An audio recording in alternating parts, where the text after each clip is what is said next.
रविवार थिला से लगी सकाळ उठिला को 9टा भाभी पखाळ दिवस मने भी बाहरी गली मार्केट रे पहुंची कि कंफ्यूज नेबी कोन तापरे चिंगुड़ी और माछ नहीं के आसली आरंभ हो गला मोर रोसे कार्यक्रम ए देखुनांती चिंगुड़ी और माछ को हळदी लुण दे रखि देछि चिंगुड़ी भजा रेडी रोसे सरला परे गाधेई पाधेई ठाकुर पूजा कालिया मोर केमिति फुले होछि देखंतु बेसी सुंदर दिसुछि त सेई लागी तापरे लंच बॉक्स पैक कर देली नेहा मैडम को पई तापरे निजो पई दही पखाळ वाढी देई देखंतु केते सारा आइटम निजे बनेछि सब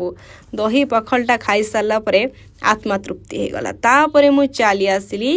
ऑफिस ए देखुना ऑफिस को आसिकी पुणी दर्शन कालियार मुंडियाटे मारी मैडम को जो लंच बॉक्स आनी देदेली मैडम भाग कर अधा एबे खाइबी अधा राति रे खाइबी तापर आसी पहुंची गली मेकअप रूम में पहुंची कि चगला भाई केमती रंगीन होची देखंतु मेकअप